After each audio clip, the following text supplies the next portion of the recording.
All right, let's just jump right into this. Welcome back to part 4 of our ED Facility Coding Masterclass. Today, we are looking at the engine redlining. We're talking about the strict rules, the exact time limits, and the hard numbers of critical care. When a patient is actively crashing, the coding rules get incredibly specific. So we're going to break down exactly what an auditor is looking for to justify that critical care charge on your end. Here is our strict roadmap for today's session. We've got condition overlocation, the ticking clock, organ system failures, vital sign warning lights, and critical lab thresholds. We are locking down the absolute bedrock of critical care coding right here, right now, before we even think about touching procedures or trauma activations. Okay, kicking things off with Section 1, condition over location. I like to use a really simple rule here. Putting a golf cart in a Formula One garage doesn't magically turn it into a race car, right? It's the same thing in the ED. Critical care is driven entirely by the patient's actively crashing condition. It is never, ever justified simply because the patient got parked in a trauma bay or a resuscitation room. The physical location in the emergency department honestly means nothing on its own. It is 100% about the active medical necessity. Just look at this crowded room. You've got nurses, doctors, and techs everywhere. That looks intense. But being in a room like this means absolutely nothing to an auditor unless there is a high probability of imminent patient deterioration. You could literally have 10 people standing around a bed, but if the patient's life isn't on the line, it is not critical care. Remember, your job as a coder isn't to count heads, it's to verify that the patient was actually crashing. To put it plainly, the official CPT definition strictly requires a high probability of imminent or life-threatening deterioration involving one or more vital organ systems. That is the exact standard you have to meet. The patient's systems must be actively failing or about to fail right there in front of the provider. Which brings us right to Section 2, the ticking clock. Because listen, even if the engine is completely failing, you can't bill for a massive engine repair if the mechanic only looked under the hood for 15 minutes. Time is everything in critical care coding. The golden rule you need to burn into your brain is that active, face-to-face critical care time must hit a minimum of 30 minutes on the stopwatch. If you don't cross that 30-minute line, critical care codes are completely off the table. So here's exactly how those time blocks break down. Less than 30 minutes, the claim drops back to, well, actually, you drop entirely out of critical care and back to a standard evaluation and management code, assuming it's supported, like a 99285. Now, hitting 30 to 74 minutes locks in your primary critical care code, which is 99291, and anything 75 minutes and over triggers 99292 for each additional half hour. Just keep in mind, Medicare considers 99292 packaged into the main code under the OPPS rules, so they won't pay extra for it, but you still absolutely must report the total time accurately. Moving right along to Section 3, organ system failures. Let's identify exactly which parts of the human engine are failing to justify that critical care code. We'll start with the master computer, the brain. Central nervous system failures include massive events like non-hemorrhagic strokes, severe encephalopathy, and comas.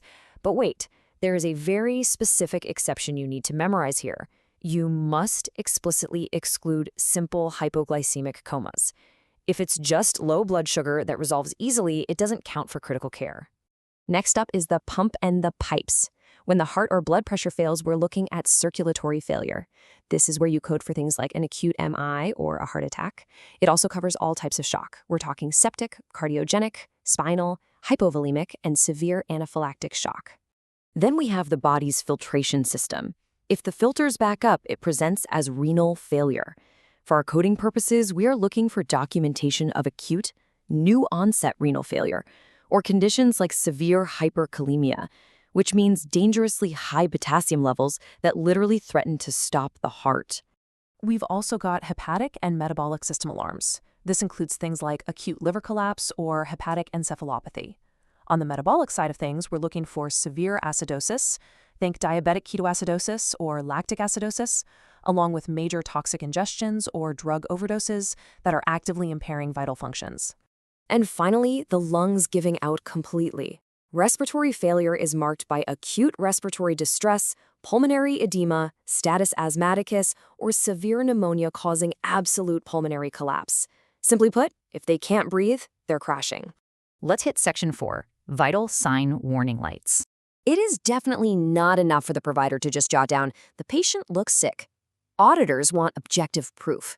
They want to see the dashboard flashing red. These hard, objective numbers are the coder's undeniable proof that the patient was actively in the danger zone. You really want to memorize these thresholds. Oxygen saturation at or below 90%. A respiratory rate racing at 30 or dropping below 5. A heart rate skyrocketing over 120 or plummeting under 40 beats per minute. A systolic blood pressure over 200 or under 90, and a diastolic pressure over 110 or under 40. Temperature spiking above 104 or dropping below 95 degrees Fahrenheit, and a Glasgow Coma score of 13 or lower. When you see these numbers in the chart, you know you have the exact ammunition you need to defend a critical care audit. And that brings us to Section 5, Critical Lab Thresholds. So beyond the external vitals, we have the internal diagnostic blood work that objectively proves major system failure on a cellular level. As coders, we have to look deep at the resulting chemistry. A massive shift in basic electrolytes creates immediate, life-threatening instability. We're talking about sodium dropping below 120 or spiking over 150, potassium under 2.0 or over 5.5, calcium dropping under 6 or going above 13, magnesium under 1.5 or over 5.0, and bicarbonate or CO2 outside that 10 to 40 window. Listen, these aren't just slightly abnormal results. These are extreme red alert values. When patients are facing severe blood and metabolic issues, their internal labs will absolutely reflect the crisis. These are the values that trigger automatic justification for you. Arterial blood gases showing a PCO2 under 30 or over 50, or an acidic pH under 7.3 or highly alkaline over 7.5. Hemoglobin dropping to 9 or lower. Platelets crashing under 20,000, white blood cell counts entirely depleted under 2,000, or raging over 20,000. And for sure, positive cardiac markers like troponin or a CKMB over 5%, which proves actual heart muscle damage. Okay, so we know exactly how to establish the medical condition. We know the hard numbers to look for, and we know our 30-minute baseline time rule. But what happens when the situation gets so bad that major emergency procedures overlap directly with our critical care stopwatch? If a doctor stops to perform CPR or drops an endotracheal tube into the patient's airway, does that time still count? Well, that question perfectly sets up Part 5, where we are going to conquer the strict rules for non-bundled procedures and staff time. Think about it. If you bill critical care time and a major procedure together incorrectly, you are literally handing money straight back to the insurance company. Can your facility afford to leak that kind of revenue? No way. We'll lock that down next time. Thanks so much for joining me on this explainer, and I'll see you in Part 5.